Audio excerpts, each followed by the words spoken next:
Principals and teachers, my dear friends. My name is Gautam. I am studying first year. My name is Ganta Gautami. I am studying first year MPC in Banilapadu Government Junior College. ఈ రోజు నేను చెప్పబోయేది సుస్థిరాభివృద్ధి.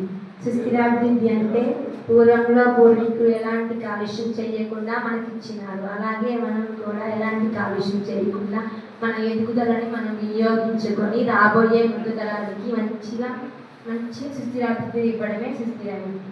అందులో పంచభూతాల్లో పుడమి, నీరు, గాలి, అగ్ని, ఆకాశం. అందులో ముఖ్యంగా మొదటిది పుడమి. పుడమిని కన్నతల్లితో పోల్చేవాళ్ళు. ఉదయాన్నే స్త్రీలు లేచి ఆరు బయట ఆవు పేడతో కల్లాపు జల్లి పసుపు కుంకుమతో పూలభావం చూపించారు. అలాగే పంట పండించుకోవడానికి రైతులు సేంద్రియ రసాయన ఎరువుల్ని ఉపయోగించేవారు. మంచి పౌష్టిక ఆహారం కోసం సేంద్రియ రసాయన ఎరువుల్ని ఉపయోగించేవారు.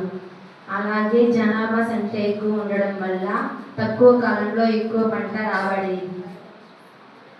ప్లాస్టిక్ వినియోగం. ప్లాస్టిక్ ద్వారా భూగర్భ జలాలలో కొన్ని వేల వందల సంవత్సరాల పాటు ప్లాస్టిక్ ఉండడం వల్ల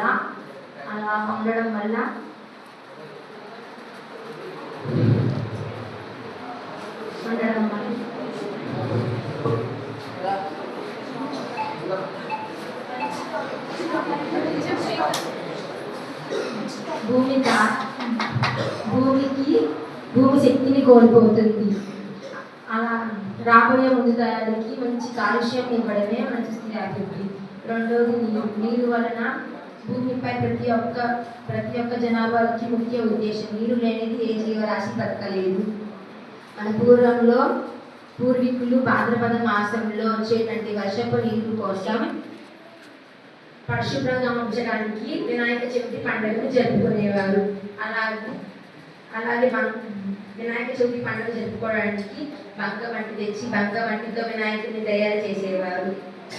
ఆ తరువాత 21 వంటకాలతో వినాయకుడిని పూజించిన తర్వాత నిమజ్జనం చేసేటప్పటికి అందులో ఉన్న క్రిమి కీటకాలు అలాగే కాలుష్యంగా మానవులకు జీవరాశులకు హానికరం ఆరోగ్యానికి ఉండడం వల్ల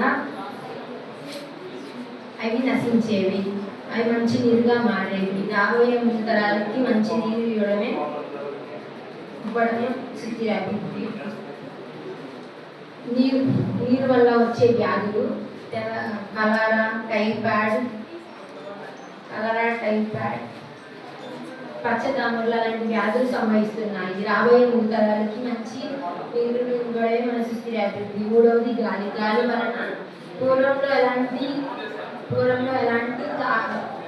వాహనాలు వాడేవారు కాదు. కానీ ఇప్పుడు కాలంలో ఎలక్ట్రానిక్ వాహనాలు, విద్యుత్ వాహనాలు, సిఎన్జి గ్యాస్ వాహనాలు, పెట్రోల్ అంటూ డీజిల్ అంటూ చాలా వాహనాలు వాడుతున్నారు. అలా వాడడం వల్ల వాయు కాలుష్యం చాలా పెరుగుతుంది. అలాగే క్రాకర్స్ వాడడం వల్ల చాలా కాలుష్యం పెరిగిపోతుంది.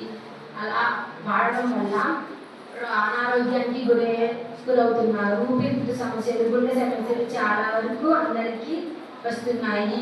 మనం గాలిని తగ్గించాలి, గాలి కాలుష్యాన్ని తగ్గించాలి. రాబోయే ముందు తరాలకి మంచి గాలిని ఇవ్వడమే మన సుస్థిరాభివృద్ధి. Thank you for giving opportunity.